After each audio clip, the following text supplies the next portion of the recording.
IAS अधिकारी पूजा खेडकर यांच्या कुटुंबियाकडे बेहिशोबी मालमत्ता असल्याचा आरोप आता माहिती अधिकार कार्यकर्त्यांकडून सुरू झालेला आपल्याला रोज पाहायला मिळत आहे। त्या संदर्भात एक ट्विट देखील समोर येत आहे।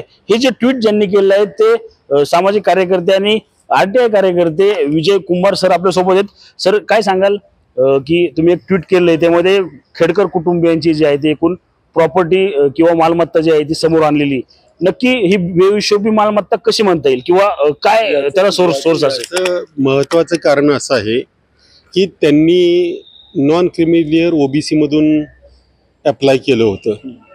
नॉन क्रिमिलियर मिळण्यासाठी आई वडिलांचं कुटुंबाचं उत्पन्न हे वार्षिक 8 लाखापेक्षा कमी असायला लागतं। मग त्यांनी ते तसं खरं आहे म्हटलं तर त्यांच्या आई वडिलांनी मागच्या लोकसभा इलेक्शनमध्ये की ॲफिडेविट ECI मध्ये दाखल केले। त्याच्यामध्ये त्यांची जमीन आहे ती 110 एकर दिसून येते। 7 फ्लॅट्स आहेत, एक तर पवई हिरानंदानीमध्ये 7 शॉप्स आहे, 6 शॉप्स आहेत। त्या शॉप्सचा एरिया 1,60,000 स्क्वेअर फूट आहे। 4 गाड्या आहेत, 17 लाखाचं घड्याळ आहे, डायमंड्स आहेत। इतकं सगळं असेल आणि जर त्यांनी तिकडे 8 लाख रुपये दाखवून जर क्रिमिनल मिळवले असेल तर ही संपत्ती बेहिशोबी संपत्ती ठरते, त्यांनी दाखवलेली असली तरी। त्यामुळे याची चौकशी झाली पाहिजे।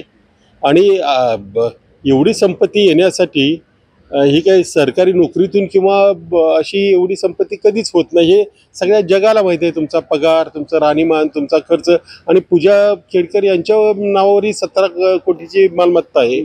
एवढी मालमत्ता कमवण्यासाठी काहीतरी दुसरे व्यवसाय असावे लागतात, ते काही याच्यातून येत नाही। आणि शेतजमीन जी 110 एकर आहे त्याला ॲग्रिकल्चर सीलिंग ॲक्ट जो आहे महाराष्ट्राचा त्याच्यामध्ये अगदी म्हणजे बागायती 18 एकर आणि जिरायती 54 एकर एवढीच एका कुटुंबाला ठेवता येते। मग असं असेल तर ही जमीन सुद्धा ते नियम डावलून त्यांनी धारण केलेले असा त्याचा अर्थ निघतो। म्हणूनच ही संपत्ती बेकायदा आहे असं म्हणता येईल। नक्की सर, तुम्ही या ठिकाणी म्हणता की बेकायदेशीर, मात्र त्याच जे विवरणपत्र त्यामध्ये त्यांच्या काही कंपन्या देखील आहेत, त्या कंपन्यांचं सूत्र हे दाखवू शकतात। सरकारी नोकरीमध्ये असताना तुम्हाला कंपन्या स्थापन करता येत नाहीत। ह्या कंपन्यामध्ये जर तुमचे शेअर्स असतील तर ते आणखी घोटाळ्याची गोष्ट आहे। पूजा ऑटोमोबाईल्स नावाची कंपनी पण दिसते, भागीदारी फर्म, ही कुणाची? असं सरकारी नोकरांना नोकरीत असताना प्रचंड बंधनं असतात, ती बंधनं पाळली तर एवढी संपत्ती कधीच निर्माण होत नाही।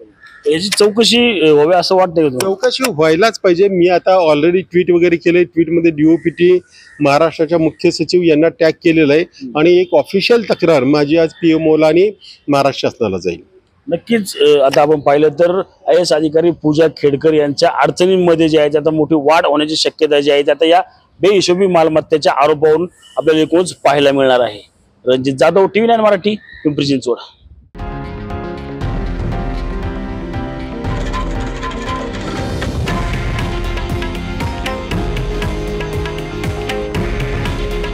हे आहे देशातील नंबर 1 न्यूज नेटवर्क आणि आपण पाहत आहात TV9 मराठी। काळजी तुमची, हित महाराष्ट्राचं।